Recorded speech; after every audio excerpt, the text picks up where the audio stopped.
toi et c'est intéressant de t'avoir parmi nous parce que tu parles d'un point de vue différent puisque tu es en ambassade de France et, euh, et donc tu vas pouvoir nous parler aussi d'un point de vue de coopération franco-africaine. Donc je le disais au début, tu étais précédemment en Afrique du Sud et tu as travaillé là-bas sur deux réseaux, donc un plutôt orienté sur l'entrepreneuriat féminin et l'autre au niveau des agriculteurs, si je ne dis pas de bêtises.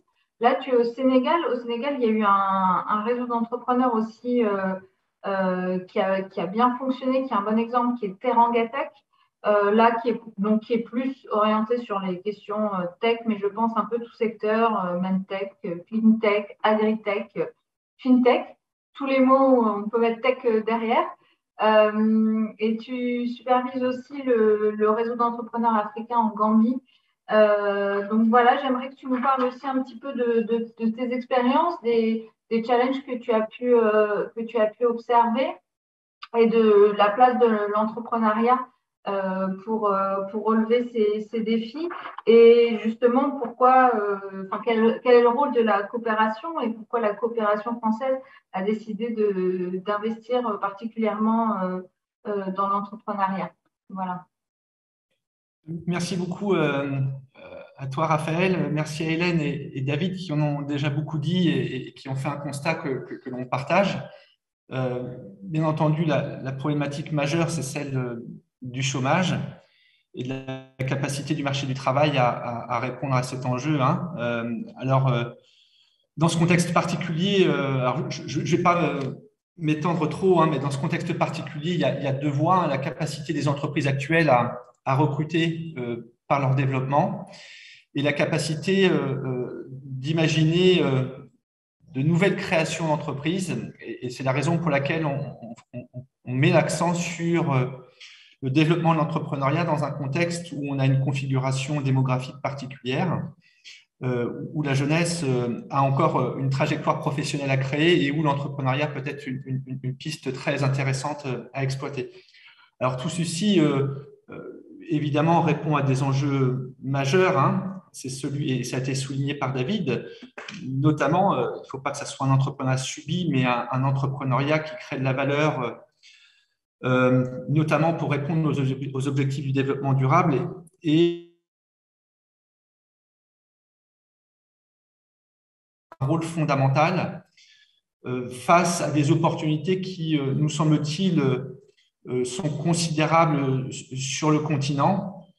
Pour en citer quelques-uns, c'est l'accès à l'énergie, même la transformation énergétique, c'est l'accès à l'eau, le développement de l'accès à l'eau, la croissance de la gestion des déchets, l'assainissement, c'est là aussi la sécurité alimentaire et donc le développement d'une agriculture durable, mais malgré tout productive pour répondre à une croissance démographique considérable.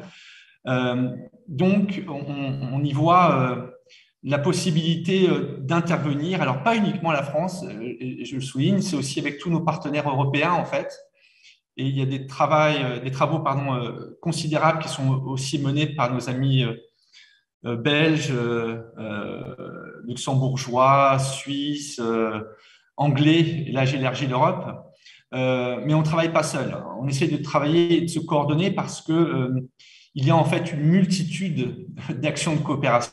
Et toute la problématique, c'est celle de la bonne articulation et de la complémentarité de nos actions. Alors, qu'est-ce qu'il a été décidé au cours de ces dernières années?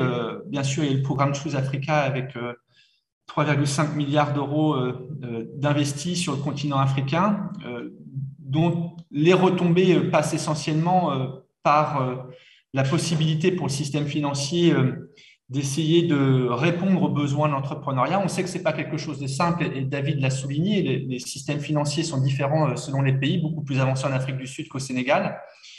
Et donc là, il faut réfléchir sur de nouvelles stratégies d'appui à l'entrepreneuriat en essayant notamment de pouvoir structurer les réseaux de business angels et convaincre les venture capitalistes de redéfinir leur stratégie de mise à disposition de leurs fonds.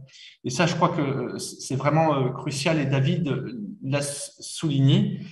Il y a un autre enjeu majeur quand on parle de l'entrepreneuriat, et notamment si on le couple avec la dimension numérique de l'entrepreneuriat, c'est cette capacité à accompagner les entrepreneurs. Hélène l'a dit aussi, hein, on ne devient pas entrepreneur comme cela.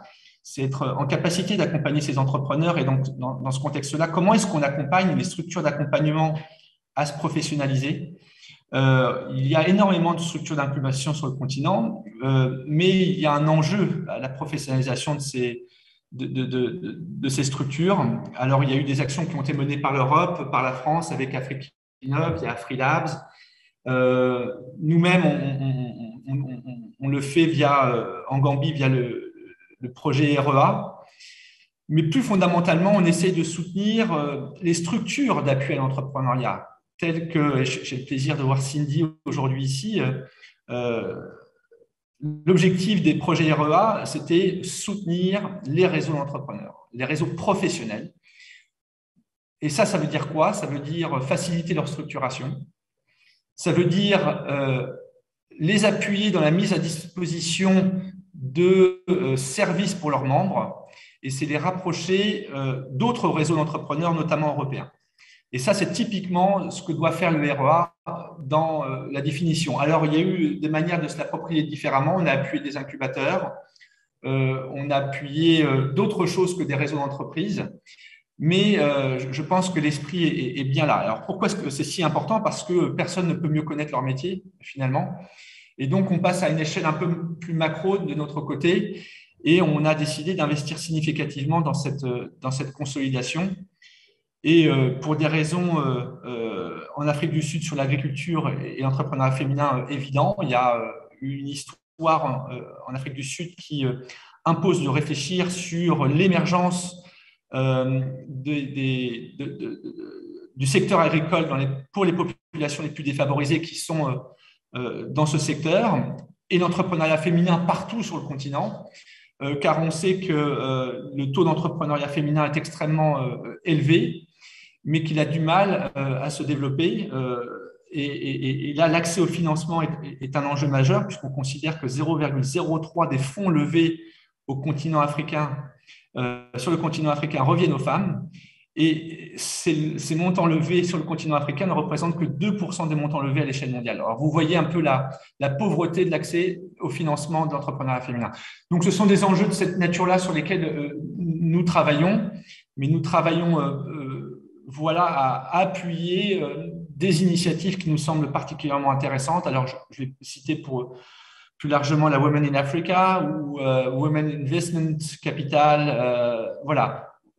On travaille à cette réflexion et en travaillant sur l'ensemble de la chaîne de valeur de l'appui à l'entrepreneuriat, c'est-à-dire appui très précis aux entrepreneurs et non pas à de grosses cohortes, appui à la structuration des réseaux d'appui à l'entrepreneuriat, incubateurs ou réseaux professionnels, et la composante sur laquelle on souhaite vraiment insister désormais, et on a déposé un nouveau SPI sur cette question-là, c'est la structuration des réseaux d'investisseurs et la visibilité des écosystèmes entrepreneuriaux du Sénégal vis-à-vis de la communauté internationale financière.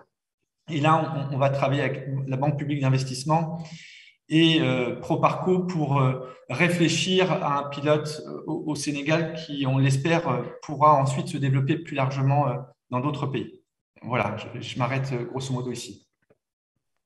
Merci, merci d'avoir soulevé aussi cette question de la chaîne de valeur, parce que c'est vrai que quand on parle d'entrepreneuriat, on ne parle pas que des entrepreneurs, on parle effectivement de tous les acteurs autour de l'entrepreneuriat, et David et Hélène ont ce rôle-là aussi. Tu as parlé aussi de cette question de l'investissement, de la visibilité des entrepreneurs auprès des investisseurs, qui soient individuels ou des fonds d'investissement.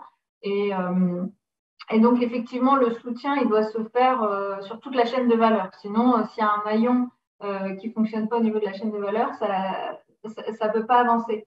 Alors, je me permets, hein, c'est un gros problème dans la coopération internationale sur le continent. Hein.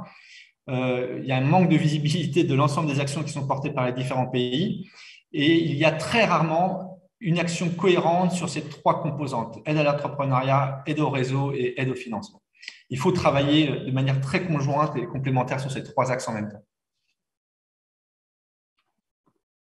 Bah, je te remercie.